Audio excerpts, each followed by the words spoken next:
Bonjour. Alors aujourd'hui, la conférence qui va nous animer portera de la gestion de crise du Covid-19 au Cameroun et en France, de dégager voilà, les principales lignes directrices de la gestion de crise, mais également de voir les conséquences de tout niveau, à tout niveau. Et voilà, le monde d'après, quel va être l'impact des systèmes sanitaires et sur la recherche. Alors donc, nous avons aujourd'hui nous Mehdi Benchoufi, qui est médecin en épidémiologie à l'hôpital, qui est donc médecin de formation, mais également mathématicien. Des applications technologiques en lien avec la médecine, notamment blockchain, qui donc travaille sur le projet Epidemium, qui est. Par ailleurs, donc, nous avons avec nous Roger Etoa, qui est médecin du travail, diplômé de la faculté de médecine et des sciences biomédicales de Yaoundé et de l'Université catholique d'Afrique centrale. Roger a dirigé différents. Il a notamment été chef de service des urgences de la Fondation Chantal Biya, médicale de Tonga. Et par ailleurs, donc, il est actuellement du centre de santé publique du port autonome de Douala. Donc, merci participants. Peut-être Roger, Mehdi, est-ce que vous souhaitez parler de votre expérience dans vos structures de santé? Oui, alors qui se lance quand? Bon, ben j'y vais Votre alors. choix. Je te laisse la parole. Je te laisse la parole, Mehdi. D'accord. Alors moi, j'ai une expérience un peu particulière. Je suis pas clinicien, ça fait bien longtemps que je suis de rencontrer des patients dans le cadre d'un médical, puisque je suis santé publicien. Néanmoins, dans cette rendu disponible, en particulier, j'ai travaillé moi dans la prise en charge des malades, et l'idée était de voir comment est-ce qu'on pouvait utiliser des outils non invasifs pour prendre plus et étant donné que la prise en charge usuelle aujourd'hui est plus avancée, notamment pour les patients qui ont utilisé donc les scanners. Voilà, donc je me suis concentré pendant près d'un mois, et d'ailleurs je toujours. Et donc du coup, j'ai repris du service aux urgences de l'hôpital Cochin, à la fois de la médecine au sens usuel, et puis essayer d'établir d'imagerie dans la prise en charge des malades. On aura peut-être l'occasion d'y revenir, puisqu'on a des résultats assez, ça a été une expérience de vie assez j'imagine comme l'ensemble des professionnels de santé qui ont été confrontés à la maladie. C'est à la fois spectaculaire, gravissime, très étonnant. L'agression que représente le virus vis-à-vis des individus, mais aussi l'agression sur les systèmes sanitaires, en tous les cas relativement bien équipés et bien armés pour répondre à ce type de crise qui est tout à fait extrémale. Et on ressort de vie supplémentaire et beaucoup d'humilité sur elle-même qui est très surprenante, qui est assez déroutante, et puis sans doute aussi la façon dont on doit amener les systèmes à évoluer, à la fois le système sanitaire en lui-même, le système politique, même les choix de société dans leur ensemble. Voilà un retour d'expérience sur des aspects un peu généraux. Roger, si tu souhaites. Moi, je travaille à Douala. Je ne connais pas, c'est la capitale économique du Cameroun. La capitale politique, c'est Yaoundé. L'hôpital, le centre médico-social du port autonome de Douala. De frontière, c'est une zone frontalière. Et donc, on a été très rapide la gestion de la riposte à la menace du coronavirus. Comme on n'avait pas les cas venaient, on entendait que les cas, il y en avait en Chine. Et donc, le Cameroun se préparait un peu à cette épidémie au niveau de l'aéroport, au niveau des aéroports et des ports. Et donc, moi, en travaillant, qui est le port le plus important d'Afrique centrale, du golfe de Guinée, impliqué très tôt dans la menace, dans la gestion de la menace, dans l'application du règlement sanitaire international pour les bateaux à risque. Parce qu'au départ, il faut savoir que les pays à risque se comptaient au bout des doigts. On parlait de après, on a dit l'Italie, après, on a dit la France. C'était vraiment. On était sur les dents, on se préparait en se disant comment il faut à tout prix que le virus ne pénètre pas par le port autonome. Voilà. Avec le temps, un certain nombre le Cameroun a donc reporté, notamment, ils sont entrés par les aéroports cette fois, parce que le contrôle aux frontières était bon, avec un peu de chance, on aura peut-être le ministre de la Santé du Cameroun sur cette édition. Il va peut-être vous en dire un. Le dispositif était constitué notamment du SCUR au niveau des aéroports et après l'établissement on identifiait les gens et après on les suit. Après la menace, ça c'était avant que le premier cas soit déclaré. Le deuxième, le troisième, qu'on attend, je crois, une dizaine de cas, le pays a fermé ses frontières. Le pays a fermé ses frontières, mais on savait qu'il y aurait une fermeture des frontières. Il y a eu un afflux de revenants de l'étranger. Ils sont venus en masse et un certain nombre d'entre eux étaient d'abord les contenir au niveau de certaines. On a pu les hôtels réquisitionnés à cet effet.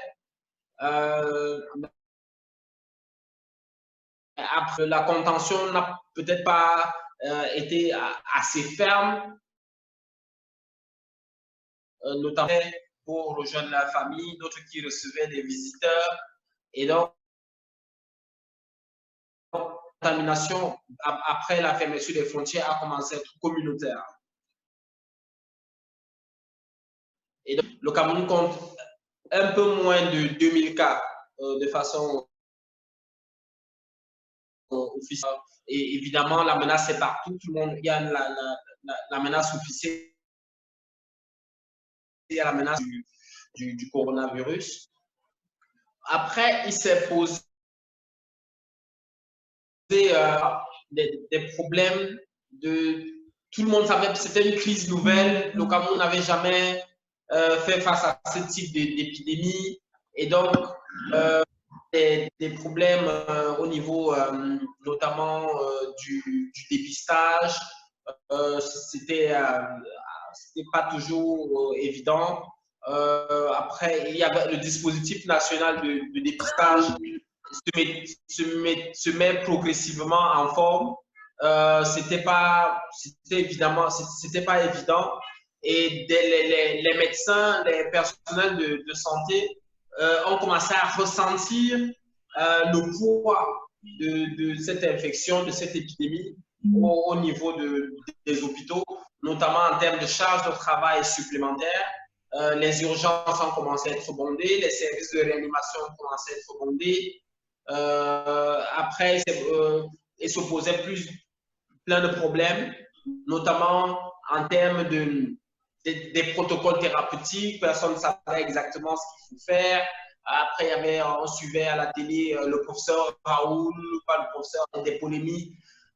C'était assez confus. Il y avait la question des équipements de protection pour le personnel soignant. Quand on voyait à l'étranger des personnels de santé en Italie, en France, être surprotégés. Mais malgré cela, on entendait que de nombreux médecins mouraient. Je crois que l'Italie, on entend l'Italie venait de dépasser la barre des 100 médecins décédés de suite de coronavirus. Il y a une grande peur qui s'est emparée du personnel de soins au Cameroun en se disant bon, si les pays occidentaux qui ont les moyens d'assurer la protection de leur personnel arrivent à tomber malade, arrivent à mourir, que va-t-on devenir nous ici au Cameroun? Donc il y a une vraie grande inquiétude qui s'est emparée du corps soignant. Ensuite, après les préoccupations sanitaires, et bon, évidemment, il y avait sur les capacités notamment de gestion, on suivait par exemple qu'il faut mettre des patients sous respirateur. Toute la ville de Douala comptait à cette époque environ 14 respirateurs. 14 pour une population d'à peu près 5-6 millions d'habitants pour la ville. Tout le monde se disait, bon, on est foutu, quoi. On est foutu. Si la ville ne compte que 14 respirateurs, on est foutu. Et donc, après, quand certains décédaient, il y a la problématique notamment de la gestion des dépouilles. Selon le protocole établi par le ministre de la Santé, il fallait procéder à l'inhumation vraiment assez rapidement. Et donc, il y a cette question, parce que vous savez, en Afrique, on enterre quelqu'un dans son village natal, où il est né, ou alors où ses grands-parents sont nés. Il faut qu'il retrouve ses ancêtres, sa souche. Et donc, tous ces patients qui décèdent sont enterrés à la va-vite dans les cimetières urbains qui commencent de plus en plus à être peut-être surchargés. Donc, il y a une double mort, parce que la culture africaine, en fait, en Afrique, on n'a pas la culture de l'incinération des cadavres. Donc, il faut enterrer. Et les places, après les places, il y a une inflation des places de cimetières, une inflation du matériel funéraire, et tout ça, ça devient compliqué. Ensuite, à côté des préoccupations sanitaires, on commence à émerger un certain nombre de préoccupations économiques, notamment l'inflation, notamment sur certains produits importés rares, notamment certains biens médicaux qui sont tous importés soit d'Asie, soit d'Europe, notamment tout ce qui est dans la chaîne, dans la prise en charge, la réanimation, dans tout ce qui est test de dépistage, et un certain nombre de consommables médicaux, et également dans certains produits de première nécessité tels que le riz. Donc, il y a commencé à avoir une vraie inflation combinée à la baisse des revenus des populations, induite par les mesures de restriction des libertés le gouvernement avait décidé. Le gouvernement n'avait pas décidé un confinement strict, mais plutôt de la régulation sociale, c'est-à-dire notamment de freiner un peu les mouvements des personnes. Notamment, on devait fermer tous les débits de boissons à partir de 18 heures. On a réduit le nombre de personnes dans les transports en commun, dans les réunions, interdit certaines manifestations publiques.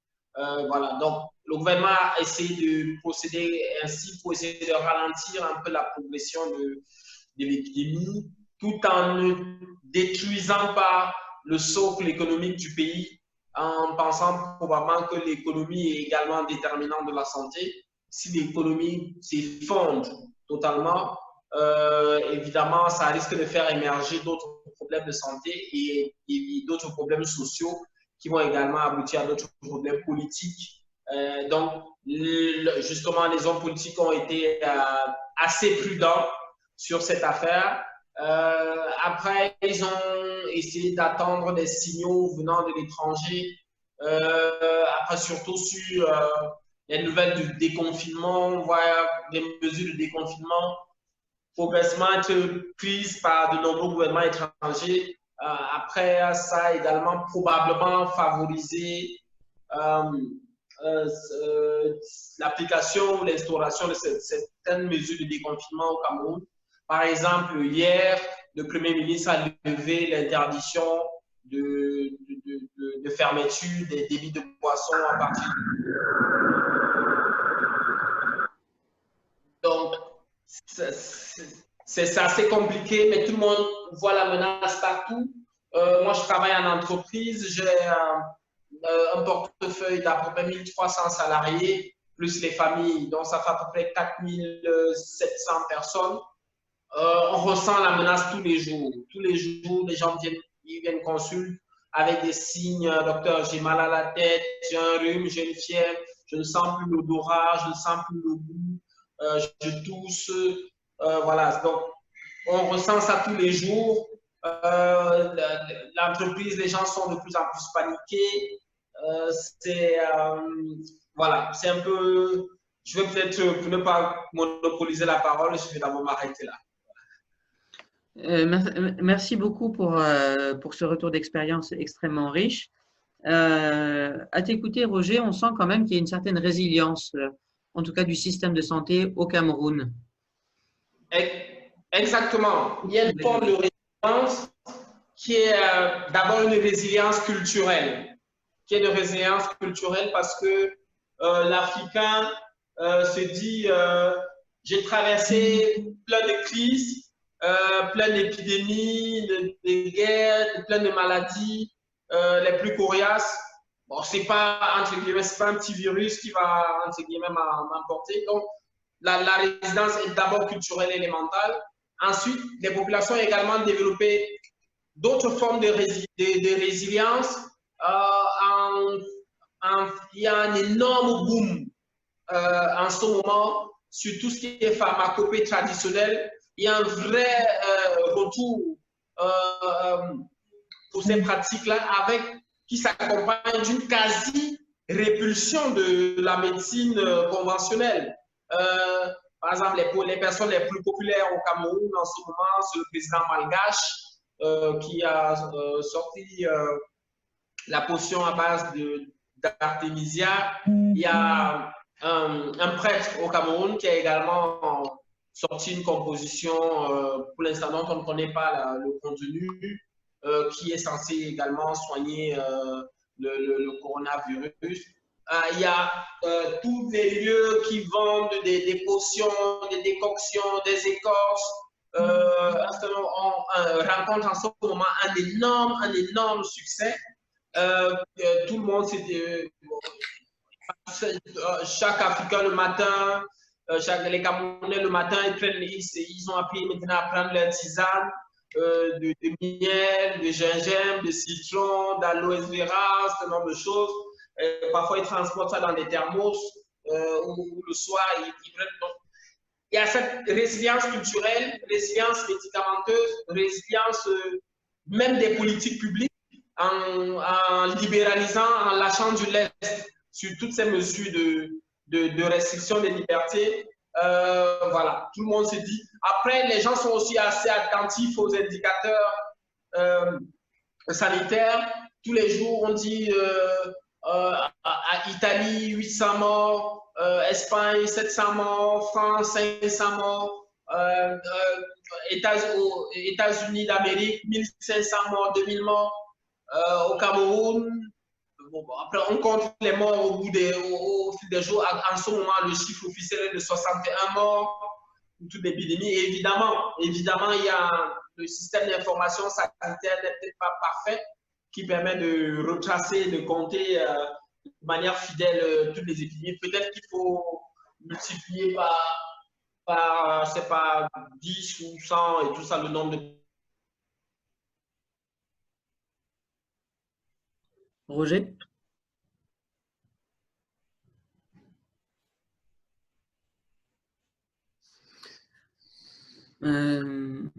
J'ai l'impression qu'il y a un petit problème de connexion. Mehdi, est-ce que tu... Oui, allô? Ouais, je suis là.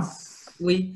Peut-être, si tu peux me revenir sur ce qui a été dit, comment tu vois, toi, cette question de la résilience du système de santé français? Comment est-ce qu'il a réagi à ce stress majeur lié à la crise et quels sont les enseignements qu'on peut tirer pour celui-ci pour l'avenir? Alors, sur le système de santé en soi, le système de santé français a souffert. Je connais pas, ou j'aurais du mal à anticiper un système aujourd'hui qui ne soit mis à mal par ce type d'épidémie. La résilience, au fond, d'un certain nombre de pays en mettant en place des politiques publiques adaptées est liée davantage à des politiques de prévention, notamment par des stratégies de confinement différentes de pays en pays, mais qui ont été les éléments majeurs qui ont permis de contrôler l'épidémie. Une fois que l'épidémie est en place, il est quand même extrêmement difficile de pouvoir être résilient et d'absorber la charge des malades, puisque, comme je vous le disais, la maladie est à la fois agressive sur les individus, mais elle est aussi sur les systèmes sanitaires.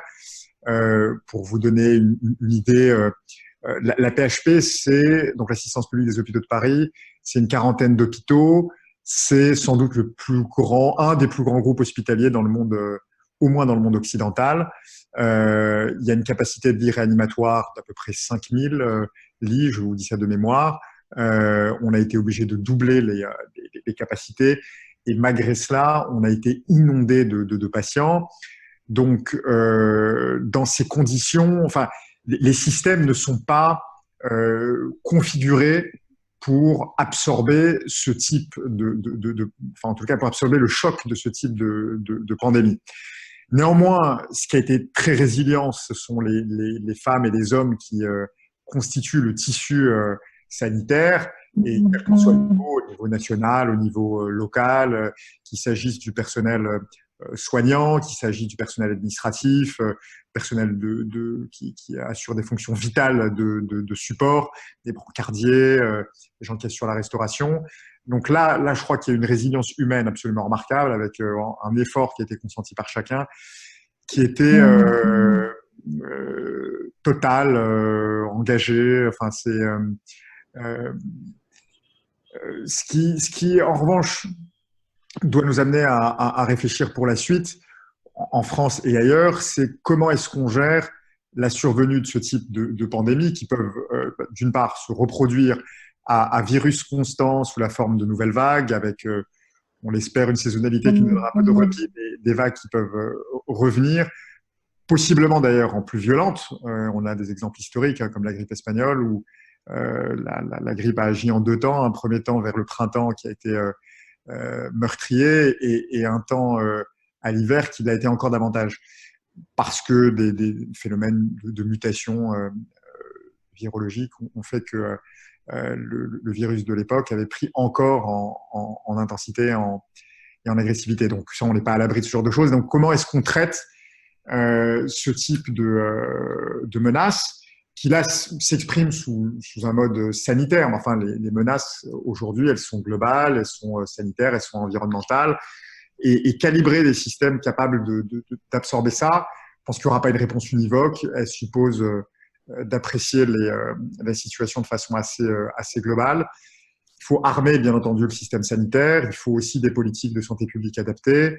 Il faut, au global, des instances, on va dire, loco-régionales à l'échelle, par exemple, continentale en Europe, des systèmes qui nous permettent de coordonner l'action, d'harmoniser un certain nombre de politiques publiques. Puis, enfin, à l'échelle internationale, sans doute au travers d'organes de type tels que l'OMS, essayer de mettre en place ce qu'il faut de mobilisation pour que les seuils d'alerte soient, une fois franchis, enfin, qui suppose une suite d'actions coordonnées à l'échelle planétaire pour contenir les problématiques. Alors là, je donne une focale, on va dire, un peu sanitaire. Encore une fois, il y a différents types d'instances qui interviennent, mais bien entendu, on conçoit aisément que dans la situation, par exemple, qu'on a vécue en France, l'intensité du recours aux soins était telle qu'on s'est pris à manquer de toute une série de ressources, des ressources qui permettent de protéger la population comme des masques,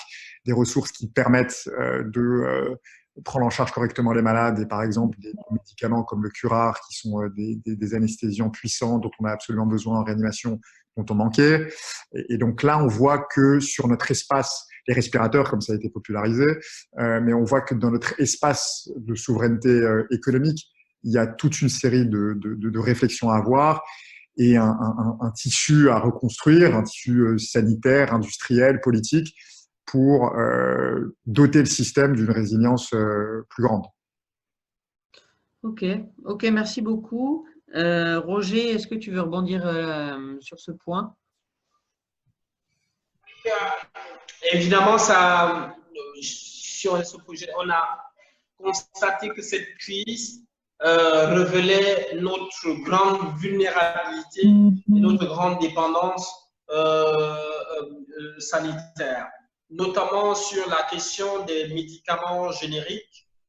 On a par exemple eu la question de la production de la chloroquine, où on s'est rendu compte que tous les intrants, tout ce qui servait à la production de la chloroquine était en Inde.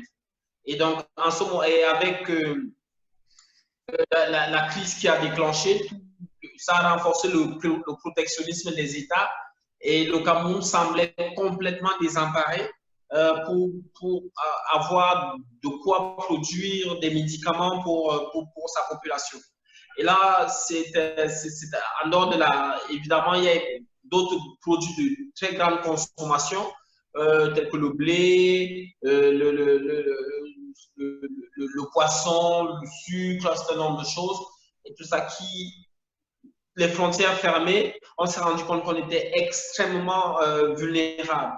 Et donc, probablement, c'est des réflexions que je ne veux même pas parler du tissu hospitalier, parce que en ce moment, avec la fermeture des frontières, il n'y a plus d'évacuation sanitaire possible, ce qui était une grande habitude des dirigeants avec ces évacuations sanitaires. Et les dirigeants se rendent compte qu'ils devront faire face ou ils devront se soigner avec les hôpitaux locaux. Et donc, je ne sais pas si c'est un mal pour un bien, mais cette crise a permis également de révéler notre vulnérabilité, notamment sur la question des plateaux techniques, la qualité des soins au niveau national. Et donc,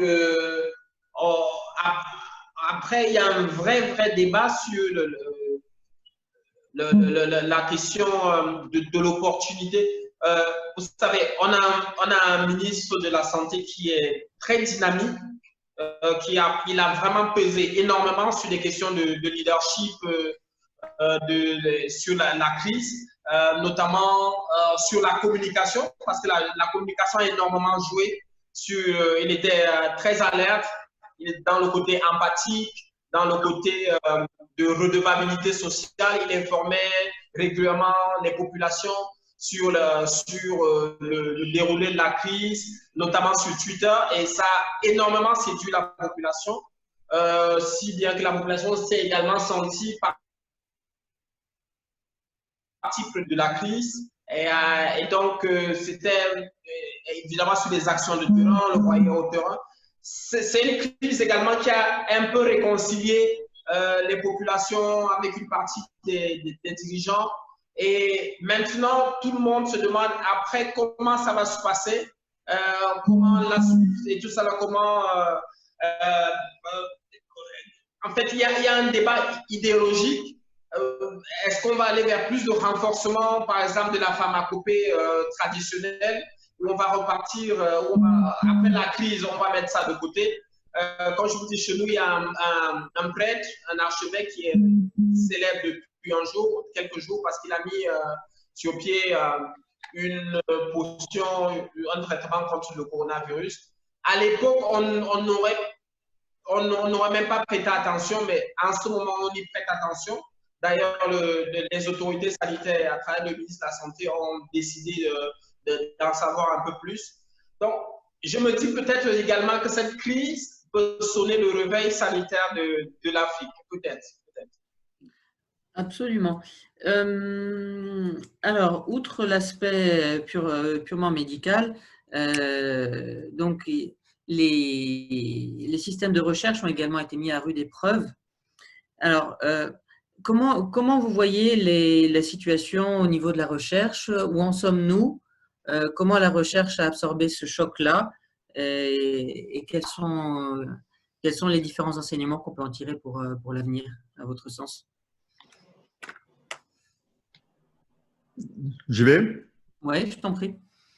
Je pense que, en tout cas pour ce que j'ai pu observer dans mon environnement immédiat, je pense que le système sanitaire, enfin le système de recherche a bien répondu. Je pense qu'il a même libéré tout son feu. Les chercheurs ont été très largement mobilisés. Un nombre à l'échelle de la PHP d'essais cliniques qui sont menés qui est absolument remarquable.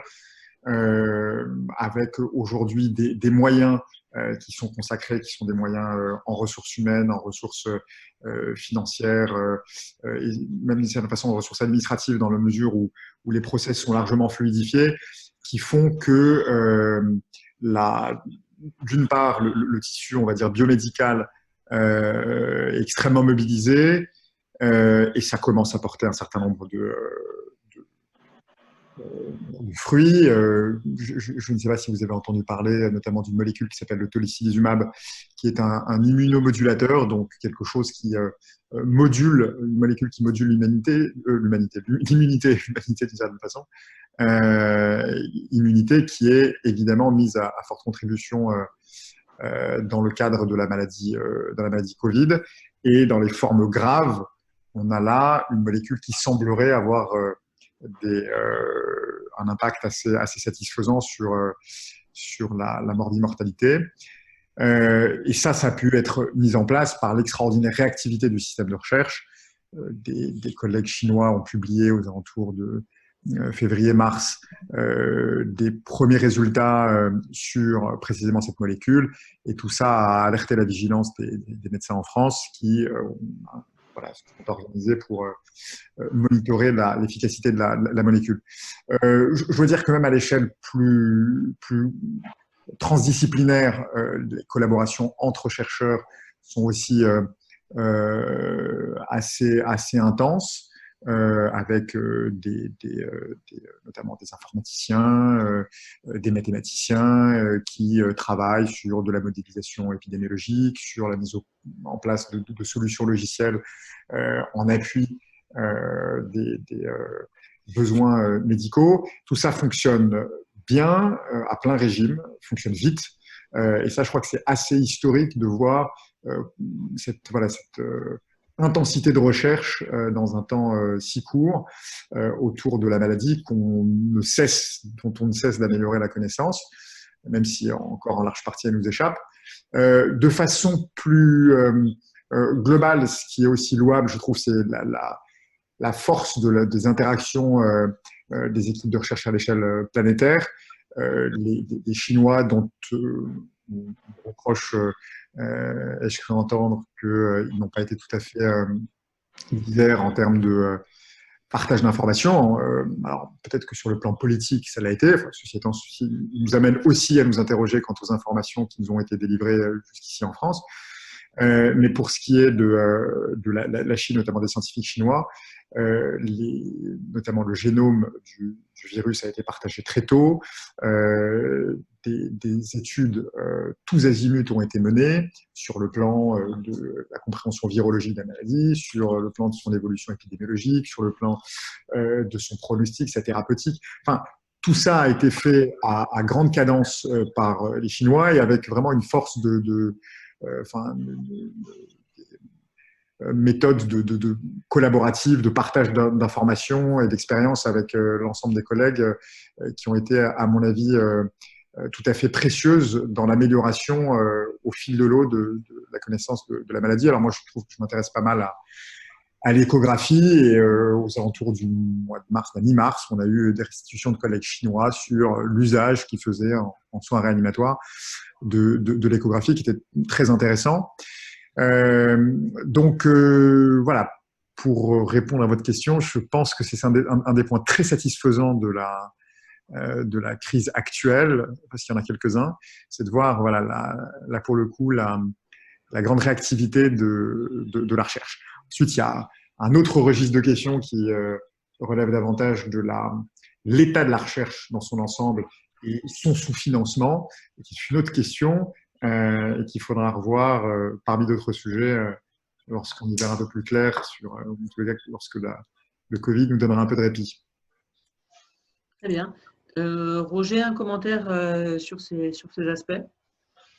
Oui, malheureusement, c'est le tendon d'Achille de notre système, la recherche, qui est une recherche en général pas sans grand moyen, notamment sur la structuration même de la recherche, qui est une recherche beaucoup plus bureaucratique, administrative, qu'une recherche vraiment institutionnelle. Les universités ne produisent pas assez de recherche. Les laboratoires de recherche sont sous-équipés, les chercheurs sont assez mal payés, les appels à projets, les appels à projets sont rares, les projets existants sont peu financés. Et donc, dans ce contexte, c'est difficile de mener de la recherche. Après, les gens font un peu plus de la quasi-expérimentation, c'est-à-dire que ce n'est pas vraiment avec des protocoles vraiment académiques, vraiment éprouvés. Voilà, quelqu'un se lève, lui dit que voilà, il a trouvé une potion, il a fait ceci, après on vient voir. C'est un peu, la recherche n'est pas assez structurée, malheureusement. Pourtant, nous sommes dans un vrai vivier de potentiel de traitement. Le nombre de plantes médicinales au Cameroun est absolument incroyable.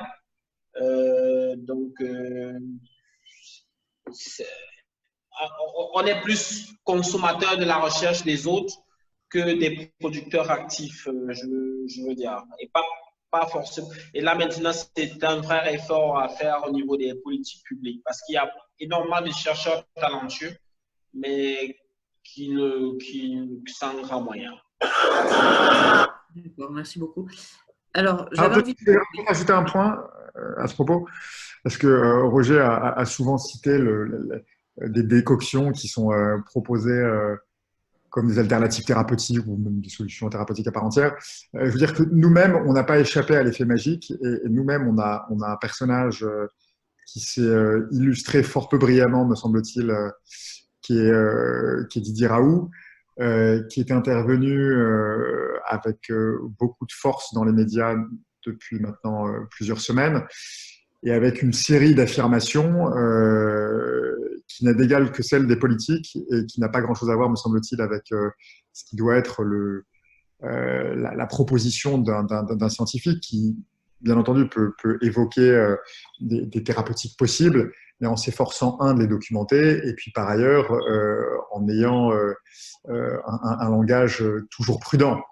Et donc, j'imagine que vous avez entendu parler de la polémique sur l'hydroxychloroquine. Donc, il ne m'appartient pas de dire si elle marche ou elle ne marche pas. Et ce qui est assez condamnable, je pense, et qui ouvre à mes yeux une crise scientifique, c'est de voir des personnages s'illustrer de la façon, avec une force d'affirmation sans qu'elle ne soit étayée, qui me paraît extrêmement dangereuse. Alors, dangereuse d'abord localement, parce que bon, si on n'est pas tout à fait sûr des performances du médicament, qui encore aujourd'hui ne sont pas tout à fait claires, on expose aussi des malades à des faits qui, du reste pour l'hydroxychloroquine, ont été semble-t-il, documentés.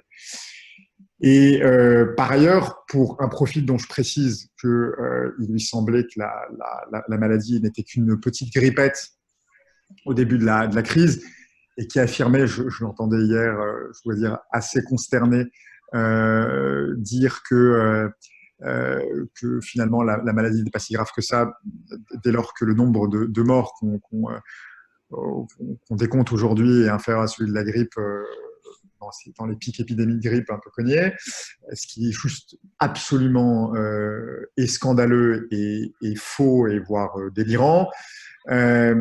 Si vous voulez, le fait est que on ouvre la porte demain à des individus, quels qu'ils soient, qui puissent avancer une idée sans la documenter scientifiquement et donc sans en mener une étude. Alors, on n'est pas obligé d'être diplômé forcément pour le faire, mais il y a des méthodes auxquelles il faut se conformer et qui, me semble, font que on vit dans un monde où on arrive à peu près à prendre les gens en main sur le plan médical, à allonger l'espérance de vie. C'est parce qu'il y a ce qu'on appelle l'evidence-based medicine, c'est-à-dire que ce qui est affirmé comme étant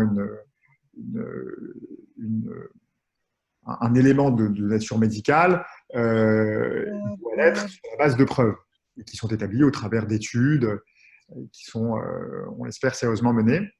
Eh bien, donc, on ouvre la voie à ce que chaque individu, saisi par une intuition et qui lui inspire une idée, eh bien, vienne affirmer que ce qu'il pense est la bonne chose.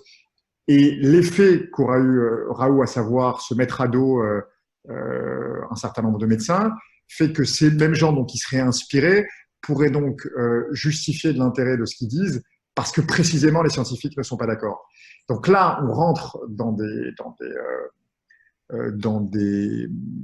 à mon avis, dans un registre de conséquences qui peut être extrêmement grave, et je pense évidemment aux anti-vaccins.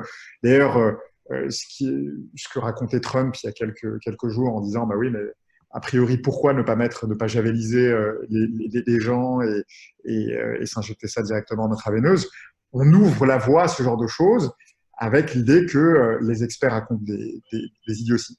Donc ça, c'est pour le cas de Didier Raoult que je pense réellement dangereux, mais je pense qu'il ne faut pas s'arrêter là. Et qu'en réalité, quand j'observe un peu, et puis c'est une façon aussi de restituer mon expérience dans ce cadre-là, moi, en janvier, je me fie à l'avis d'un certain nombre de médecins qui sont des infectiologues renommés et qui interviennent dans les médias.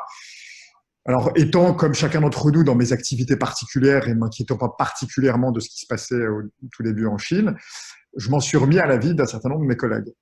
Et qui, encore une fois, sont vraiment, pour un certain nombre d'entre eux, des infectiologues renommés.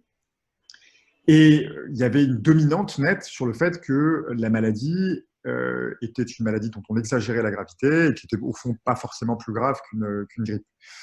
Et du reste, dans mon propre cercle d'amis ou cercle familial, lorsque j'étais interrogé, alors évidemment, j'encadrais mes propos d'un certain nombre de prudences. Enfin, je répétais ce qu'on me disait en disant, a priori, si j'en crois ceux qui connaissent leur métier, la situation serait tout à fait contrôlable. Et ce qui m'amenait à avoir confiance dans ce qui était dit, c'est à la fois le fait que ils ont la légitimité de leur métier, et puis sur des gens qui ont sans doute eu des carrières médicales brillantes et qui ont sans doute d'ailleurs sauvé un certain nombre de vies, mais c'était la force de l'affirmation. Et qui, au fond, sous un ton là plus policé, renvoie à l'attitude de Didier Raoult.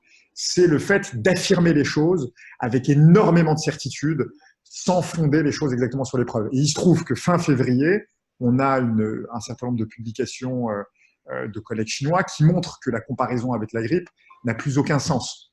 Et que, notamment, la maladie agressive, qu'elle atteint des patients, y compris jeunes, des patients y compris jeunes et sans maladie associée particulière. Et donc, je pense que sur ce qui doit nous amener à réfléchir par la suite, c'est un tissu de recherche qui, encore une fois, a fait son job, mais aussi dans les métiers, y compris les métiers donc, scientifiques, on soit extrêmement soigneux d'étayer les propos et de ne revendiquer que ce qui est crédibilisé par les études. Et ça, vraiment, je pense que c'est vital, parce que si ce pan-là de la société s'effondre, on rentre dans une société magique qui, elle-même, peut nous emmener au précipice. Et encore une fois, là, je prends le personnage très théâtral et finalement très caricatural et dont les failles sont tellement évidentes que, précisément, ça doit être un cas d'école. Mais finalement, sur des registres, on va dire, exprimés de façon un peu plus polissée, néanmoins, il y a un certain nombre de confrères qui, me semble-t-il, ne se sont pas tout à fait hissés à la hauteur de la gravité de la hauteur même de leur responsabilité et évidemment de la gravité de la situation. Donc tous ensemble, j'espère qu'on sera amené à réfléchir à des systèmes nouveaux, à la fois pour consolider, comme on le disait en début de conversation, à l'échelle locale, nationale, continentale et mondiale, les systèmes sanitaires, à formuler des choix de société qui nous amènent à apprécier un peu mieux la façon dont on structure le service public, dont on structure dont on dote nos systèmes respectifs d'une certaine souveraineté. Et puis par ailleurs, sur un plan plus scientifique, qu'on sache prendre ce qui est en train, à mes yeux, d'émerger, c'est une authentique crise scientifique, et de faire en sorte que la parole scientifique ne dérive pas vers une parole politique et qui est un tissu d'affirmation sans cesse, faute de quoi les conséquences auprès de la population seront absolument dramatiques. Roger, est-ce que tu souhaites intervenir? Oui, c'est ce qu'il dit, ce que Mehdi dit est absolument pertinent. Aujourd'hui, les scientifiques purs au Cameroun n'osent plus parler, ou parlent de moins en moins. C'est-à-dire que l'opinion publique, la société civile, les profanes se sont emparés des questions médicales aujourd'hui, sur la place publique, tu ne peux plus faire la promotion des vaccins, carrément. C'est un problème. C'est un problème parce que ça crée énormément de déficits dans la couverture vaccinale du pays. Des gens soustraient leurs enfants aux campagnes de vaccination, ils ne vont pas au rendez-vous, ils font un certain nombre de choses, même sur les traitements médicaux, les antirétroviraux. Il y a des gens qui, aujourd'hui, alors que le doute sur l'existence, par exemple, du sida, du VIH-Sida était complètement dissipé, il revient. Il revient avec un certain nombre de théories du complot. Et bon, après, ils sont aussi souvent aidés par des figures emblématiques de la santé. Je parle par exemple le cas du professeur Montagnier, qui a fait une sortie fracassante il y a quelques jours. Absolument. Voilà. Donc, pour... Allô? Oui. Oui. Donc, le professeur Montagnier qui a fait une sortie fracassante et qui a ravivé un certain nombre de doutes, de suspicions que les gens avaient déjà au sujet, par exemple, du VIH-Sida. Donc, la place du scientifique aujourd'hui, il ne suffit plus d'être scientifique, il suffit plus d'être médecin pour avoir une parole qui pèse ou qui compte. Tant mieux. Moi, je trouve que ça, c'est pas mal. Que la société civile fasse irruption dans le débat scientifique, moi je pense que c'est vraiment une bonne chose. Et d'ailleurs, il y a toute une série de gens, par exemple en France, je ne sais pas comment ça se passait chez toi, Roger, mais qui se sont tout de suite inquiétés des masques, ont cru, mais de façon extrêmement méfiante, à ce qui leur était raconté à propos des masques. Donc, cet instinct en fait de remettre en question, paradoxalement même au travers de théories complotistes, etc., ça procède d'un certain doute. Et ce qui procède du doute procède de la science. La question, c'est comment est-ce qu'on réussit à établir le cadre d'un débat scientifique, encore une fois, qui doit inclure tout un chacun, dans lequel on ne perd pas de vue que peu importe les diplômes, les machins, etc., il faut que ce qui soit affirmé le soit sur la base de preuves. Et c'est ça qui a force de science. Et que la parole d'autorité n'a pas de sens, qu'il s'agisse du plus grand ponte de je ne sais quelle académie, de Didier Raoult, machin, ça n'a pas plus de valeur lorsque c'est affirmé comme ça que n'en ont pas de valeur la parole de citoyens qui remettent en doute ce qui est dit. Donc, il y a un travail vraiment à faire, je pense, de pair en compagnon avec la société civile pour établir voilà, une sorte de nouveau discours de la méthode sur lequel on se met tous d'accord et sur lequel on ait confiance. Vaste projet. Oui. Oui. Là, bon, je ne voyais pas les choses comme ça, mais ce serait intéressant. Peut-être que les scientifiques se sont énormément endormis sur des certitudes qui datent d'un moment déjà. Peut-être qu'il faut repenser la science, peut-être qu'il faut repenser ses méthodes, ses concepts, son application. Mais les méthodes, on les a. Hein. Tu veux dire quelque chose, Mehdi? Pardon? Tu voulais dire quelque chose? Non, je disais oui, les méthodes, finalement, on les a. La question, c'est comment est-ce qu'on s'assure qu'elles soient bien appliquées. Et il se trouve que moi, je travaille depuis quelques années sur une technologie qui s'appelle la blockchain. Alors évidemment, il n'y a pas de solutionnisme technologique et une technologie en elle-même ne permettra pas de résoudre les problèmes. Mais on commence à avoir des outils qui permettent de contrôler un peu mieux la façon dont les études sont conduites. Et au fond, encore une fois, les méthodes, on les a à peu près. La question, c'est comment est-ce qu'on s'assure qu'elles soient respectées. Et ça, c'est un vrai sujet. Un vrai sujet de société. Alors, merci beaucoup à tous les deux. Je propose de prendre quelques questions. Qui souhaite intervenir? Okay. Bonjour à tout le monde. C'est de Gracia Chikoro à partir de Bukavu, la ville est de la République démocratique du Congo. Je voulais plutôt poser la question à nos deux intervenants, beaucoup plus c'est l'aspect lié à la recherche. J'ai entendu dire au niveau de l'Australie, il y a maintenant il y a un outil qu'on appelle le traçage. Taisez-vous. Directement dans un pays, on sait directement savoir s'il a le virus corona ou pas, et puis on peut faire le suivi de la personne qui vient d'entrer dans le pays. Je ne sais pas comment ça se passe. Est-ce qu'on peut nous expliquer ça? Oui, alors en fait, si vous voulez, il y a deux choses. Manifestement, si on reprend les expériences qui ont été plutôt des réussites, c'est-à-dire Singapour, Taïwan, la Corée du Sud, Israël, sont des pays où on a couplé à la fois des politiques de dépistage massif et aussi du tracing. Donc l'idée, c'est pas simplement de pouvoir détecter les cas, mais c'est aussi de pouvoir s'assurer que les cas sont bien confinés et qu'on puisse alerter ceux qui ont été en contact avec les cas que globalement, ils doivent être eux-mêmes confinés. Donc, les méthodes pour tracer, il y a des méthodes, on va dire, traditionnelles de l'épidémiologie classique, consistent à faire des enquêtes. Et donc, lorsqu'on a un cas, eh ben, on fait en sorte qu'avec le cas, on puisse remonter la chaîne de contamination.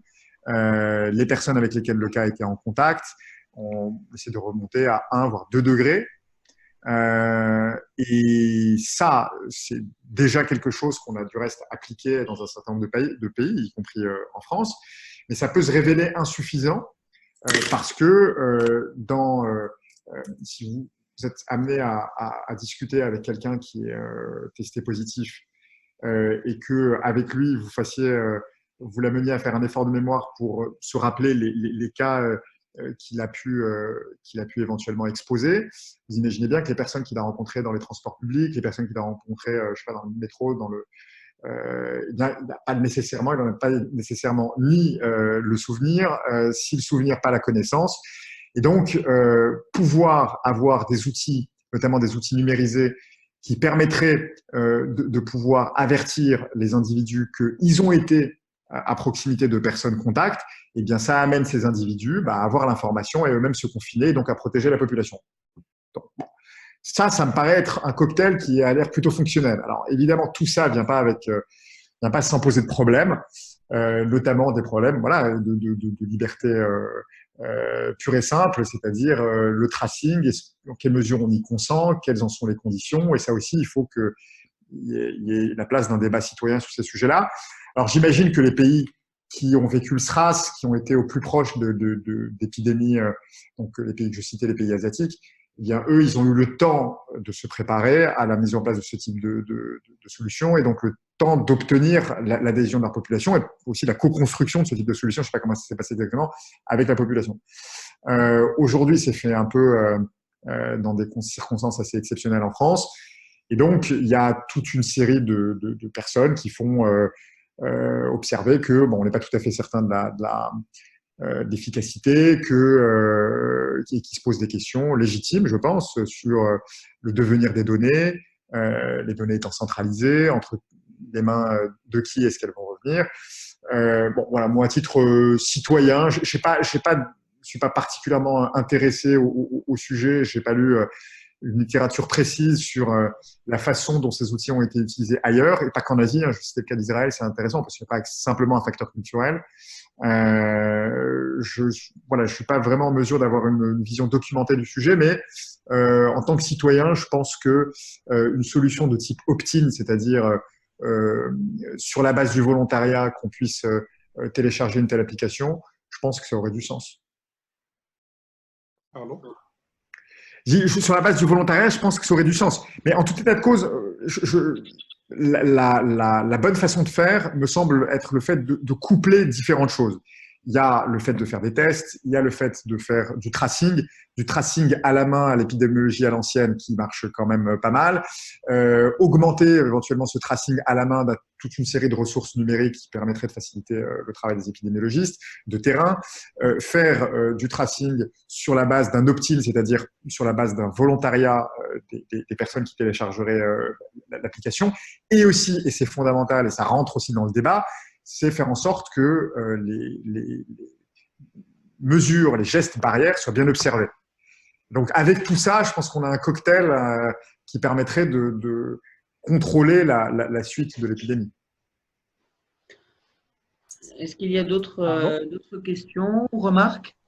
Oui, allô? J'ai une question. Allô? Oui. Il y a quelqu'un d'autre? Oui, j'ai une question. Oui, moi c'est Francine Diapa du Cameroun. J'appelle depuis Yaoundé. Allô, je ne sais pas si on m'écoute là. Si, on vous écoute. Oui. Voilà, ok. Voilà, moi je voudrais un peu, peut-être m'adresser un peu plus à Roger. Je voulais revenir sur l'épidémiologie au niveau de l'Afrique. Quand je regarde trois grands pays, par exemple le Cameroun, le Sénégal et la Côte d'Ivoire, notamment un pays francophone, notamment sur le nombre de patients guéris. Alors, je remarque qu'au Cameroun, sur le plan officiel, on est autour de 1800 avec 934 guéris par là. Mais je suis un peu surpris en Côte d'Ivoire. On n'a pas de patients guéris. Alors, je comparais au Sénégal, qui au départ avait plus de patients guéris et moins de cas. Sur ces trois pays-là, aujourd'hui, le Cameroun a pris un peu le dessus sur le Sénégal. Est-ce que c'est parce que, première question, est-ce que pour le cas de la Côte d'Ivoire, c'est qu'ils n'ont pas encore une stratégie, si jamais vous avez une information, est-ce qu'ils n'ont pas encore une stratégie thérapeutique adaptée ou bien ils n'ont pas un protocole déjà pris? Et qu'est-ce qui explique aujourd'hui qu'on observe aussi ce ralentissement en termes de taux de guérison sur le Sénégal et ce rebond sur le Cameroun? Voilà, donc voilà les questions. Et peut-être terminer par Madagascar, puisqu'on parlait de thérapeutique africaine.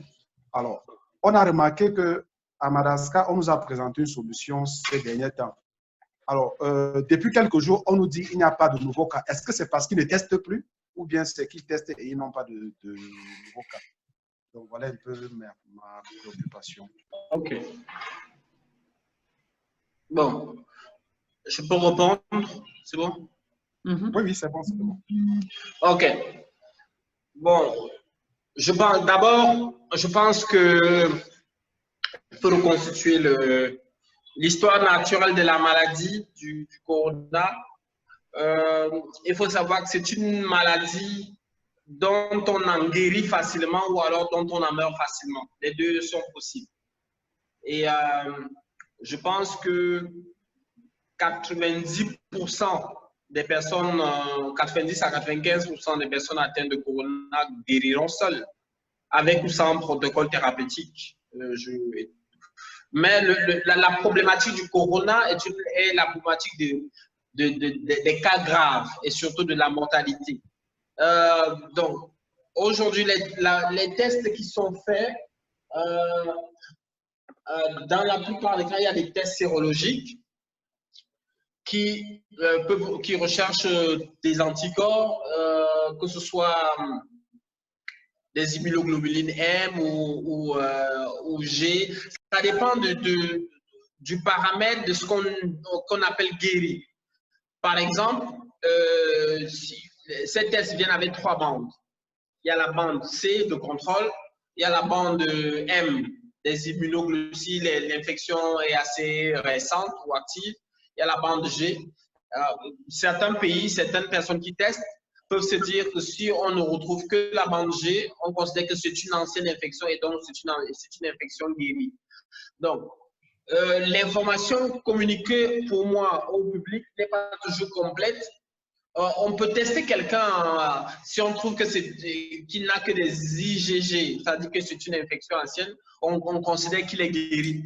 Avec ou sans protocole, avec ou sans qu'il ait pris un protocole ou pas. Et c'est d'ailleurs pour ça, c'est ça qui crée justement la vive controverse autour de tous les protocoles thérapeutiques, que ce soit celui de Raoul, de Madagascar ou de Monseigneur Cléda au Cameroun, où les gens disent bon, je lui ai donné le traitement, après il est guéri. Bon, le problème, c'est que si tu as un groupe à qui tu donnes le traitement, un groupe à qui tu ne donnes pas, il y a un nombre de personnes qui vont guérir naturellement, mais qu'est-ce qui prouve effectivement que c'est le protocole thérapeutique que tu lui as administré qui lui a permis de guérir? Donc, ça, c'est une problématique importante à savoir. Et c'est d'ailleurs pour cela que je pense que les pays africains mettent un accent sur les personnes guéries. Pour moi, c'est un élément de communication.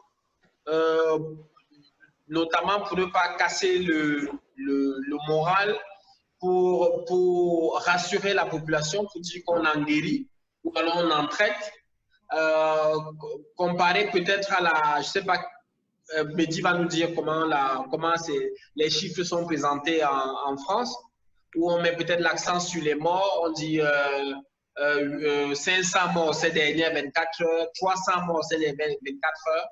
En Afrique, on présente ça différemment. On parle plutôt on dit plutôt qu'il y a eu 300 guéris, probablement à partir des tests, les immunoglobulines, voilà. Donc, c'est d'abord une question de test. Maintenant, sur la question de Madagascar, je complète, peut-être Mehdi me dira dessus.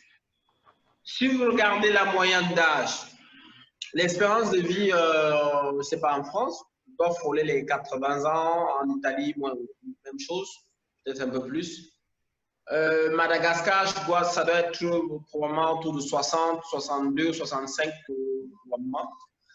Je ne connais pas également le profil épidémiologique, combien de personnes portent des comorbidités, hypertension, diabète, cancer, un certain nombre de choses. À mon avis, c'est un avis personnel qui n'est pas encore basé sur une étude formelle. Je pense que la population de Madagascar présente un risque largement moins élevé que les populations occidentales, françaises, italiennes ou espagnoles. Du coup, quand le président présente une position en disant qu'à partir de 2 personnes, on a soigné 2 personnes et je pense que ce traitement est bon, il faut être extrêmement prudent. Francis, tu connais ma prudence au Cameroun à propos de ces pathologies. Donc, après, je ne maîtrise pas exactement les statistiques ivoiriennes ou sénégalaises, mais je pense que tous ces pays se tiennent. Tous ces pays ont des caractéristiques similaires. Voilà, elles ont à peu près la même évolution épidémiologique. Je veux dire, comparé par exemple à l'évolution asiatique ou européenne ou américaine. Donc, je ne pense pas que les différences soient très significatives. Merci. Merci. Mehdi veut dire quelque chose, peut-être? Non, écoute, tu as été assez exhaustif. Ensuite, moi, ce qui m'interroge, c'est de savoir comment. Il y a les cas aujourd'hui qu'on constate, alors qui en France nous sont présentés essentiellement, effectivement, avec un nombre de morts. Alors, il y a aussi le nombre de personnes qui sortent des hôpitaux qui sont annoncés tous les jours. Mais ce dont on ne parle pas, c'est l'état dans lequel les gens vont sortir de tout ça. Et il y a un certain nombre de patients qui sont passés par la réanimation et qui, fort heureusement, s'en sont sortis. Mais il n'est pas évident aujourd'hui de savoir dans quel état respiratoire ils vont se trouver dans les mois qui viennent. On commence à avoir des études, en tout cas des retours d'expérience sur des patients qui certes sont sortis de réa, certes réputés guéris, mais qui présentent des séquelles d'insuffisance respiratoire. Bon, ça amène à, d'une part, avoir un peu de vigilance, même beaucoup de vigilance sur ces sujets. Et ensuite, sur peut-être une remarque qui est en creux dans ce qui a été dit, mais sur les populations atteintes, là non plus, on n'a pas encore suffisamment de recul pour comprendre exactement la façon dont la maladie agit, quelles sont les populations les plus cibles. Donc, on a malgré tout évidemment des informations sur le fait qu'une personne qui présente un certain nombre de comorbidités comme l'hypertension artérielle, les maladies cardiovasculaires, diabète, l'âge, bien sûr, semble-t-il, sont donc des éléments qui péjorent le pronostic des malades. Néanmoins, c'est pas évident encore de comprendre aujourd'hui pourquoi dans les pays d'Europe du Nord, il y a quand même eu singulièrement moins de cas, pourquoi en Afrique, aujourd'hui, étant donné des statistiques, parfois on peut évidemment discuter l'exhaustivité, mais il semblerait qu'il y ait moins de cas. Quel est le tropisme derrière tout ça? Est-ce que il y a des raisons qui sont liées à la saisonnalité, au climat? Est-ce qu'il y a donc qui peut-être seraient plus violents dans la tranche tempérée de notre hémisphère? Est-ce qu'il y a des phénotypes, donc est-ce qu'il y a des expressions génétiques particulières dans certaines populations qui font que ces populations seraient peut-être moins exposées à la maladie? Voilà, on a appris récemment que, et bon, des études qui sont en cours pour le confirmer, qu'il semblerait que la nicotine serait un facteur protecteur. Et il y aurait substantiellement moins de cas chez les patients fumeurs. Alors, ce qui ne veut pas dire que la cigarette protège nécessairement, puisque, en revanche, les gens qui ont fait le Covid et qui sont un peu fumeurs, eux, en revanche, ont des maladies plus cognées. Donc voilà, au total, on est vraiment dans le cœur du chaudron. Ce n'est pas encore simple d'avoir une vision d'ensemble précise sur les modalités d'action de ce virus. Pour compléter un peu ce que Mehdi dit, on compare un peu le coronavirus actuel, le Covid-19, sur le plan clinique, à un éléphant dans une pièce noire. Et donc, si tu es à côté de la trompe, tu vas te dire que ce virus ressemble à la trompe. Si tu es à côté de la patte, tu vas te dire que ça ressemble à la patte. Si tu es à côté de l'ivoire, tu vas te dire que ce virus ressemble à une ivoire. Et donc, si tu es peut-être à côté de la queue, parce que l'éléphant, c'est très géant. Donc, il faut qu'on allume, on appuie sur l'interrupteur pour que tu puisses voir que c'est un éléphant, en fait, dans l'ensemble. Alors, pour dire que c'est petit à petit, c'est doucement, c'est progressivement, on sait des choses de plus en plus tout ça sur ce virus, notamment sur, je ne sais pas si son séquençage virologique est terminé, sur son profilage épidémiologique, sur ses manifestations cliniques. Vous savez, au départ, on disait qu'il fallait des respirateurs. Après, on a dit qu'il ne faut plus de respirateurs. Ce n'est pas une maladie.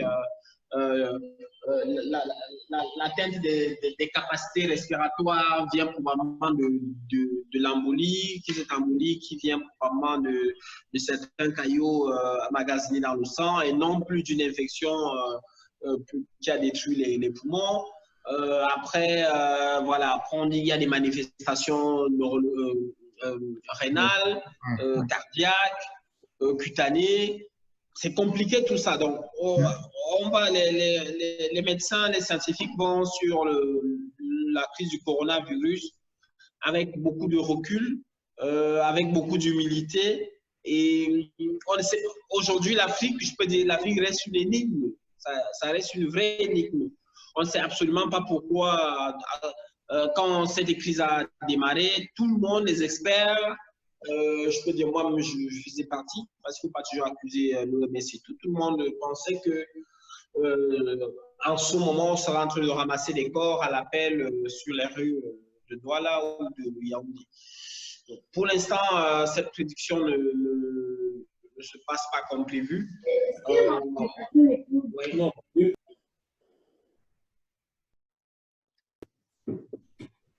Allô? Quelqu'un a parlé? Bon. Oui. Roger? Non, ça va. Je pense que, en fait, ça ne se passe pas comme prévu. On attend encore de ça. Personne ne peut expliquer exactement pourquoi ça frappe tel. Vous savez, je crois que c'est le Vietnam qui est frontalier de la Chine. Et je ne pense pas que pendant que la Chine culmine à un certain nombre de cas, je ne pense pas qu'ils atteignent les 300 cas. Donc, après, en Italie, je pense d'ailleurs qu'il y a un îlot, il y a une ville particulière où il n'y a presque pas de coronavirus alors que tout le pays est frappé. Le corona garde quand même une vraie partie d'énigme. Je pense qu'on sera plus fixé dans les semaines, les jours, les mois à venir sur ce que c'est réellement. Merci beaucoup. Peut-être une dernière question? J'ai une question, s'il vous plaît. Je vous en prie. Alors donc, je veux partir sur l'adage qui dit que science sans conscience n'est que ruine de l'âme. Donc à partir de là, j'interpelle la conscience des sages, des scientifiques, des philosophes, des économistes de tout genre, de toute spécialité, pour savoir que faire réellement pour ce monde face à ce Covid-19 ou autres maladies infectieuses qui vont venir dans le futur parce que ce n'est qu'un début. Et donc, j'interroge cette conscience-là qui est normalement censée porter de sens à l'humanité et que le citoyen pauvre, citoyen qui se retrouve un peu perdu entre d'un côté le pouvoir politique et puis un peu les soi-disant sages et qui un peu inquiète de plus en plus un peu la conscience humaine au sens strict du terme. J'aimerais bien avoir votre avis là-dessus pour avoir un aperçu généraliste sur ce volet-là. Merci. Alors, on peut être que d'accord, évidemment, avec le fait que la science soit menée de la bonne façon et avec conscience et un scrupule éthique. Et du reste, le point que je développais tout à l'heure, c'est que science sans confiance est la ruine de la société, assurément aussi, et que on doit être amené à pratiquer une science qui n'est pas simplement l'objectivation abstraite des individus et qui ne donnerait pas la dose d'humanité qu'il faut apporter aux soins, mais bien au contraire, s'assurer précisément que ce qu'on fait soit fait dans les bonnes conditions, de façon à ce qu'on apporte les soins les meilleurs et avec la plus grande attention vis-à-vis des gens en général. C'est-à-dire que le soin qu'on prend dans la méthode scientifique procède exactement du soin qu'on a pour les malades. Ensuite, il y a un autre volet de ce qui, manifestement, de ce que vous interrogez, c'est au fond cette agression virale et cette pandémie nous amène aussi à nous interroger sur le mode de société dans lequel on veut vivre. Il est évident que les patients les plus vulnérables, il est évident, en tout cas ce sont les données qu'on a notamment aux États-Unis, correspondent à des patients qui sont souvent de classe sociale défavorisée, et que le monde dans lequel on a envie de vivre, c'est un monde plus équilibré, un monde où les inégalités se creusent moins, et je pense que la crise actuelle est aussi une crise qui doit nous amener à réfléchir à la construction d'une société plus équilibrée, plus soucieuse de l'environnement en général et de notre environnement en particulier, c'est-à-dire chacun d'entre nous qui vont vivre de façon sans doute plus harmonieuse. Donc, alors, la science ne sera pas évidemment le seul volet qui permettra d'arriver à quelque chose, une société plus équilibrée. Il y a vraiment des choix de société économiques, des choix politiques qu'on doit être amené à faire. Ça, c'est la place d'un grand débat citoyen pour les mois qui suivront, les mois et les années sans doute qui suivront cette crise, en espérant qu'elle termine au plus tôt. Absolument. Peut-être encore une ou deux questions. Bonjour, je vais poser une question. Merci beaucoup de l'exposé. Merci beaucoup à Roger et à Mehdi. Je m'appelle Anna et la crise du Covid-19, je pense qu'on a montré la limite aujourd'hui d'une vulnérabilité. Moi, je vais intervenir du côté de la population, ceux qui sont les plus fragiles par rapport à cette pandémie, à cette épidémie. Je pense que les médecins, les scientifiques et surtout l'OMS, je pense qu'il y a une part de vérité. En tant que profane, je dis qu'il y a une part de vérité qu'on n'a pas du tout retrouvée concernant, moi je parle en tant que mère de famille, hein, il y a des choses qu'on nous, je dis tout simplement, il y a des choses qu'on nous cache. Par exemple, je prends l'exemple du Sénégal, je suis originaire du Sénégal, on sait que l'état de lieu que Roger a dit au niveau du Cameroun, c'est la même chose avec le Sénégal et peut-être la Côte d'Ivoire. Ce sont les mêmes niveaux d'information qu'on a. Ceux de la diaspora, par exemple, je donne cet exemple pour que peut-être il y a des pays qui vivent la même chose. Ceux qui sont décédés du Covid-19 d'origine sénégalaise ne peuvent pas être enterrés au Sénégal.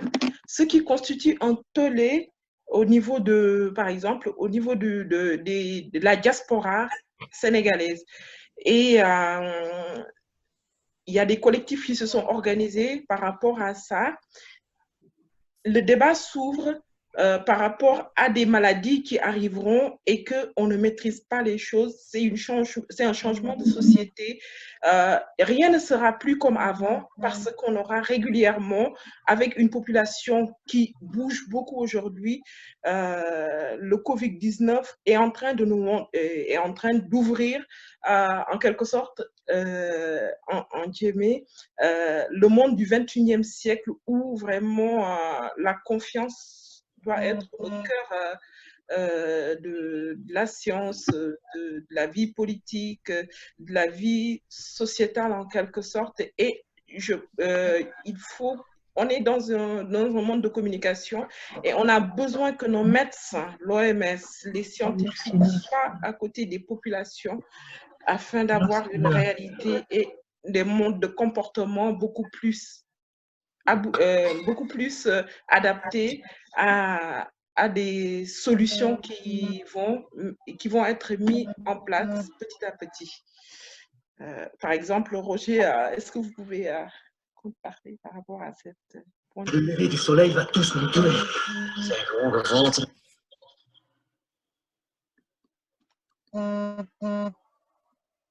Roger? Je crois que Roger a été coupé un court instant.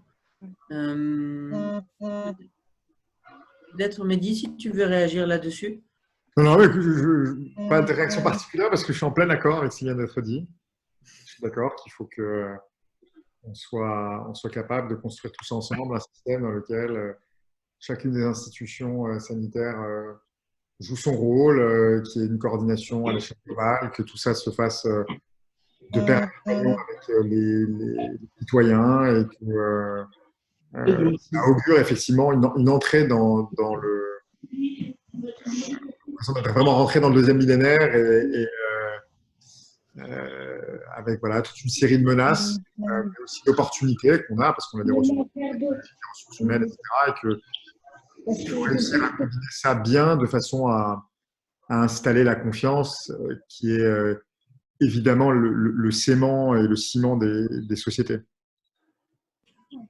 Moi, la question qui me taraude et qui n'est pas qu'une question purement médicale, c'est l'après-Covid. Comment vivra-t-on l'après-Covid? Allons-nous reprendre la vie d'avant? Allons-nous complètement basculer dans un autre monde? Quelle sera notre relation avec les autres continents, avec les autres pays? Quelle sera notre relation par rapport à nous-mêmes? Je sais qu'à un certain moment, probablement, quel est le niveau de. Je pense qu'en plus du protectionnisme, je pense qu'on va probablement entrer dans l'ère du précautionnisme, parce que les États feront probablement de plus en plus attention. Les règles sanitaires seront de plus en plus strictes. Je ne sais, quel est notre avenir par rapport aux sujets qui divisent, tels que la vaccination, tels que les essais cliniques. On voit aujourd'hui, on parlait de la question de la recherche, on voit énormément d'essais cliniques des médicaments contre le coronavirus ou des vaccins déployés un peu partout dans le monde, sauf en Afrique. Est-ce par manque d'intérêt? Est-ce par résistance des populations locales? Bref, il y a un certain nombre d'interrogations qu'aujourd'hui, seule la science ne détient plus. C'est une crise qui va faire repenser évidemment nos modes de société, notre culture de la consommation, nos habitudes de vie. Aujourd'hui, il est admis que le coronavirus est quasiment une crise de l'hygiène et de la diététique, de l'hygiène de vie et de la diététique. Toutes les maladies qui favorisent la mortalité sont des maladies de l'hygiène nutritionnelle, notamment l'hypertension avec le sucre et par exemple, la race, je pense peut-être les États-Unis, il y a une grande proportion de Noirs qui décèdent probablement parce que la race noire elle-même est déjà un facteur de risque de l'hypertension, le diabète, l'obésité, les cancers, qui sont toutes des maladies chroniques non transmissibles liées à l'alimentation. Est-ce qu'on va s'arrêter pour faire un peu attention? Est-ce qu'on va, après la crise, on va repartir de plus belle? Hier, le gouvernement camerounais a décidé la réouverture des bars, des bistrots, des lieux de boissons. Et c'était des scènes de liesse énormes. Il y a des vidéos virales sur les réseaux sociaux où les gens s'embrassaient, se congratulaient comme si le Cameroun venait de gagner la Coupe du Monde parce qu'on a des...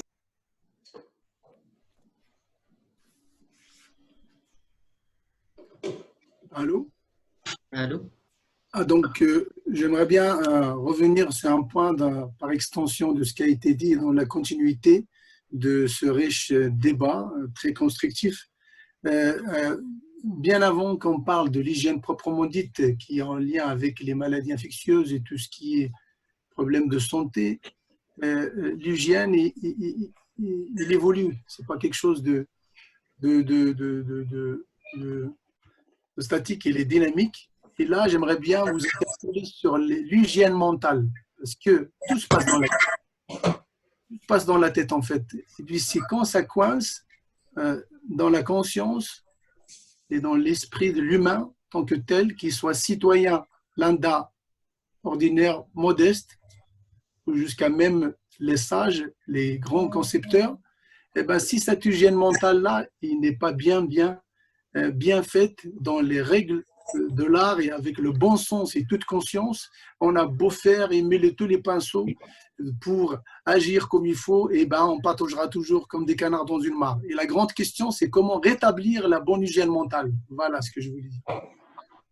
Alors, ouais, vous avez raison de dire que l'hygiène mentale, ou en tout cas les capacités, l'état psychologique, l'état d'humeur, joue évidemment sur la santé.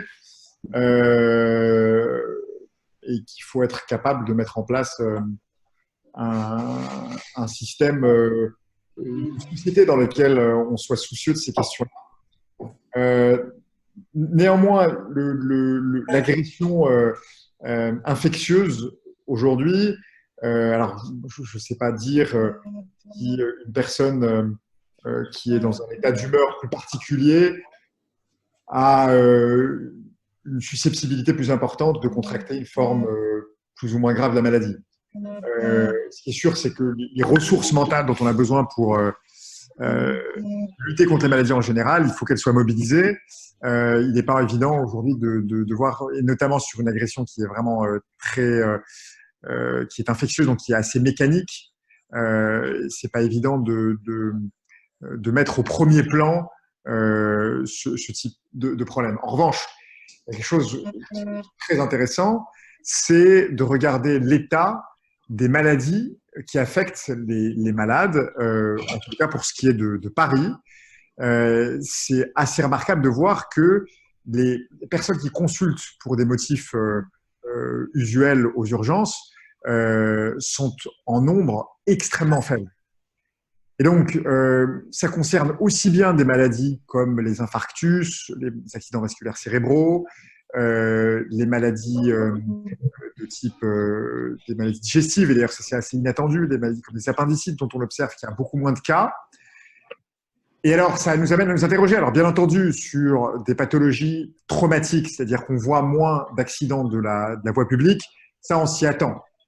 Quand vous avez confiné la population, vous savez bien que vous avez moins d'urgences traumatologiques. En revanche, le fait de voir un certain nombre de maladies être diminuer très substantiellement, eh bien, il faut être capable de regarder ça dans les détails pour juger de l'impact d'un certain nombre de facteurs. Le fait qu'on soit confiné, c'est sans doute des personnes qui sont moins exposées au stress, moins exposées à la pollution. Globalement, il y a moins de pollution parce que de toutes les façons, il y a moins de mouvement et moins de transport. Une pollution d'ailleurs qui est à la fois une pollution atmosphérique, une pollution sonore, etc. Et donc, est-ce que la préservation à la fois de notre environnement et aussi notre climat psychique fait que les maladies usuelles se portent moins bien? Eh bien, écoutez, il faut en formuler l'hypothèse en tous les cas. Et ce qui est certain, c'est que dans la société qu'on a envie de construire tous ensemble, en effet, le soin qu'on apportera à notre nos bonnes humeurs et notre bonne santé mentale, ça sera un des éléments de vigilance importants. Merci beaucoup. Je propose éventuellement d'en rester là. Merci à tous les deux. Merci à tout le monde pour vos interventions très intéressantes. On prévoit donc une prochaine session consacrée à l'après-Covid-19. A priori vendredi prochain, date à confirmer. Et d'ici là, écoutez, je vous souhaite de prendre soin de vous et vous dis à très bientôt. Merci à vous, merci pour l'organisation. À bientôt. Au revoir. Au revoir.